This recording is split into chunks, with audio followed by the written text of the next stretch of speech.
আমার এখানে অসুস্থ মা থাকে, যে মা তিনবার করে স্ট্রোক করছে। আমার ছোট বাচ্চা আছে, হ্যাঁ, তাদেরকে একাধিকবার বলা হয়েছে, মৌখিকভাবে অনুরোধ করা হয়েছে, তারপর ডিসি মহোদয়ের কাছে আবেদন করা হয়েছে এবং সেখানে 1 সপ্তাহ সময় নেওয়া হয়েছে। 1 সপ্তাহ বড় হয়ে গেছে অনেক আগেও, হ্যাঁ, কিন্তু তারা অত পর্যন্ত কোনো ভ্রুক্ষেপ করতেছে না। তাদের কিন্তু আরও একটা আছে, এখানে ডিপো আছে, ইচ্ছা করলে তারা ওখানে নিতে পারে। হ্যাঁ, এখানে দেখা যায় যে র্যাবের পরিচালকের কার্যালয় এখানে বাংলাদেশ বেতার আছে। আমরা জোর অনুরোধ জানাচ্ছি, আমাদেরকে আপনারা বাঁচান। চারদিকে যেভাবে অগ্নিকাণ্ড হয়ে অনেক লোক মারা যাচ্ছে হচ্ছে, আমরা সবসময় আতঙ্কের মধ্যে থাকি। দয়া করে উপর মহলের কাছে আমরা দৃষ্টি আকর্ষণ করছি, আপনারা খুব দ্রুত এটাকে স্থানান্তরিত করার জন্য অনুরোধ জানাচ্ছি। ট্রাক দিয়ে একদম সব এমনভাবে ঢেলে দেয় যা ঘুমের মাথা লেলাফাই ওঠা লাগে। হ্যাঁ, এমন একটা শব্দ করে ওরা, যে এটা এমন একটা বিকট শব্দ হয় যে হয়তো কোনো এক সময় বিস্ফোরণ ঘটতেই পারে। হ্যাঁ, আমরা তো আতঙ্কিত। এখানে যে অগ্নিকাণ্ড এখানে ঘটে ওখানে ঘটে তো সবাই জানে। তা এটা আমরা যখন থাকি তখন তো এই এলাকা সহ তো একদম শেষ হয়ে যাবে, এরকম একটা ভয় সবাইরই থাকে। হ্যাঁ, তা আমরা তো বাসা নিয়েই তো আমরা ভয়তে আছি। এখানে যে এডিশনাল স্পিরিট আছে সবসময় বলতো যে কোন সময় কোনো ঘুরতে যাই বলতে পারি না, তারা তো বাসা নিয়ে চলেই গেছে এই ভয়ে। আমাদের এই 6তলা ভবন, আমাদের বাড়ি, এখানে আমার বাড়ির পাশেই আমাদের ওয়ালের সাথে তারা টিন শেড দিয়ে ওমেরা গ্যাস কোম্পানি, এখানে তারা এই ব্যবসা করতেছে অবৈধভাবে সম্পূর্ণ। আবাসিকের ভিতরে এখানে এই যে হাজার হাজার বোতল প্রতিদিন লোড আনলোড হচ্ছে, একটা বিকট শব্দ হইতেছে। এতে আমাদের এই বাসার লোকজন আতঙ্কে থাকে, সবসময় ভয়ে থাকে যে কোন সময় কোন দুর্ঘটনা ঘটে।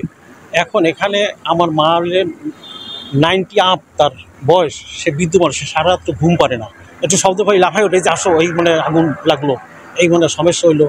আবার পাশে আমাদের যে ভাড়াটি আছে, ছোটো ছোটো বাচ্চা আছে, তাদেরও অসুবিধা, তারাও ঘুমাইতে পারতেছে না, তার বাপ মাও সবসময় আতঙ্কে থাকে।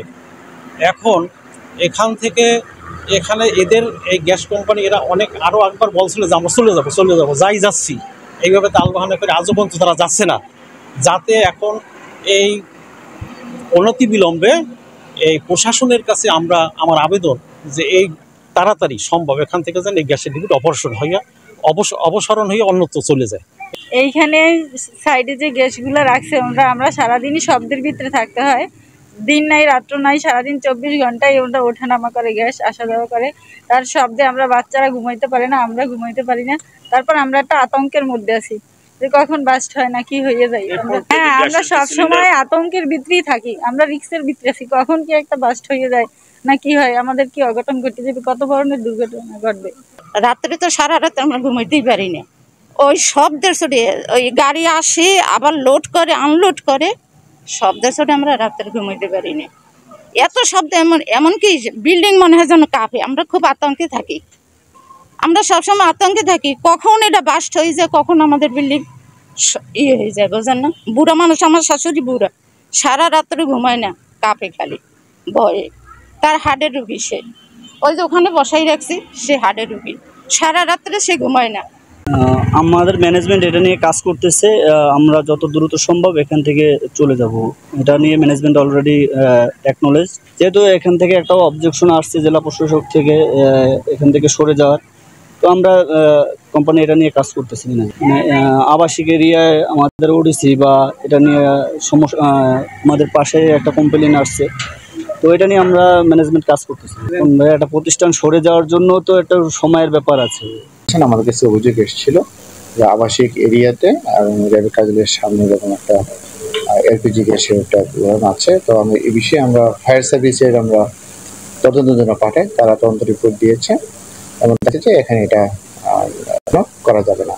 তার এই প্রেক্ষিতে আমরা সেই কর্তৃপক্ষকে আমরা পত্র দিয়েছি এবং তাদেরকে বলেছি যে আমরা, এবং তারা আমার সাথে দেখা করতে এসেছে, তারা একটু সময় চায় আমার কাছে, যে একটা তারা আরেকজনের কাছে এটা কিনে নিয়েছিল, তারা জানতো না যে সেকেন্ড পার্টি। আমি বলেছি এটা তো আইনের যে বিষয়টা আছে, ফায়ার সার্ভিস যেভাবে রিপোর্ট দিয়েছে আপনি এখানে থাকতে পারবেন না, আপনি দ্রুত সম্ভব এখান থেকে সরিয়ে নেয়। তারা একটু সময় চাই যে একটু সময় লাগবে তাদেরকে নেওয়ার জন্য। আমি বলছি যে না, এই বিষয়ে আমি আপনাদেরকে সেই সময়টা দিতে পারবো না, আমি আইন মাফিকই কাজ করবো, আপনাদেরকে নোটিশ করা হয়েছে, আপনারা এখন যেহেতু তারা সরাচ্ছে না, আমরা পরবর্তী আইন ব্যবস্থা গ্রহণ করবো।